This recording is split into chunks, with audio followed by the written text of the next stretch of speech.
Right. Welcome to rainy Michigan. It is such a relief to have rain.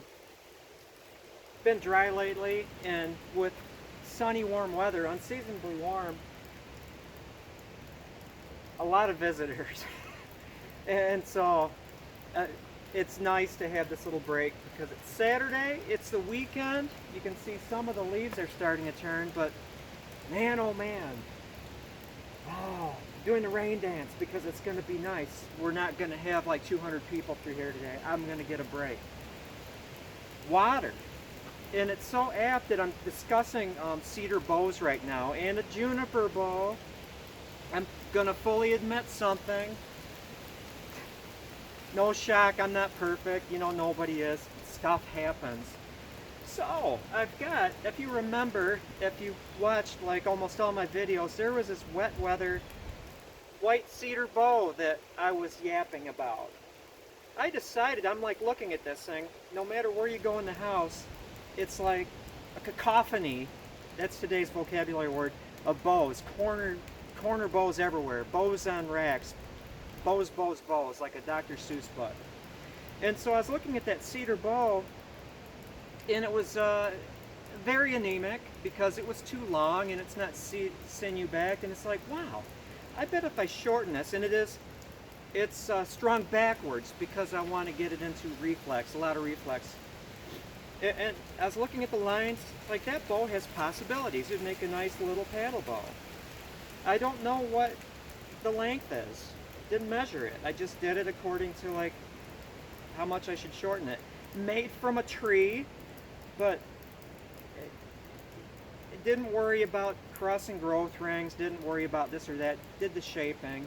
And now I soaked it in the creek a little bit, you know, I'm trying to build up this reflex, get this wood, you know, so it wants to bend backwards.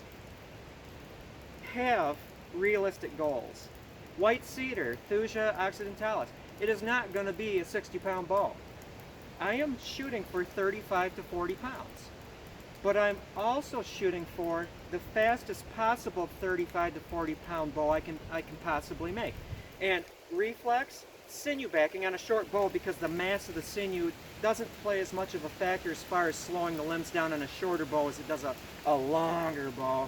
So this will be a very fast 35 to 40 pound bow. Having realistic expectations. And so sinew, the sinew process.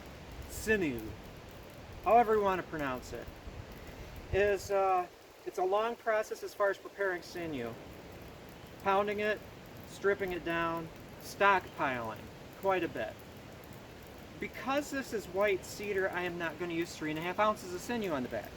There's a limit, and you have to keep this in mind. The more tensional strength you put on it, then it's going to possibly go over to the tension side and you're going to have problems with compression. So it's going to be balanced. Maybe 8 tendons, maybe 9, I don't know. But it's not going to have a full 3.5 ounces on this thing. Okay, sports fans.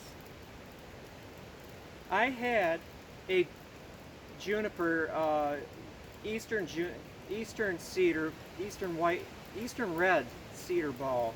In the whole juniper cedar thing, it trips me up. Anyway, it's Juniperus virginianus. It's juniper. Made 2 bows out of the same stave. The first one, I wound up reclaiming the sinew, and I did, I must say, a very good sinew job on that one, because when I pulled the sinew up, it took the outer layer of wood with it, and so that was a failure on the wood. There was a knot in a weird spot, and it stressed it too much, and the belly collapsed on one side of the limbs because of an imperfection in the wood. I made, in the lower section, in the heartwood, a second bow. I think that I was just pre-disastered with that stave. You know, sometimes you just look around and it's like, you're not going to succeed with this piece of wood. Move on.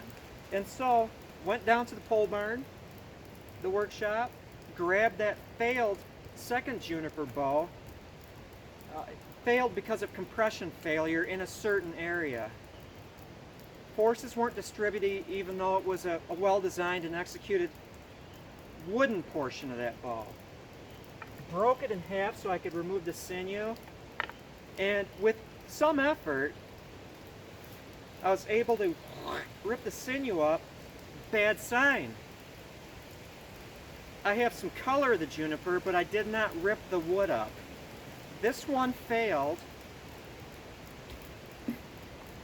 because that sinew was able to separate from the wood at a certain part, stop protecting it, and it developed chrysals in the center, and I saw those, knew something was up, so I broke it in half. I killed it.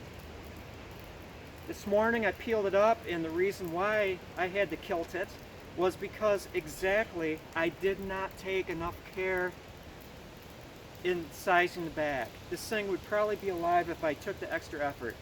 In my defense, I did this probably at midnight after a long day, so I'm going to be honest, I rushed it. Not a good thing. You cannot rush any of the steps. Now, I want to reclaim all that sinew, so somehow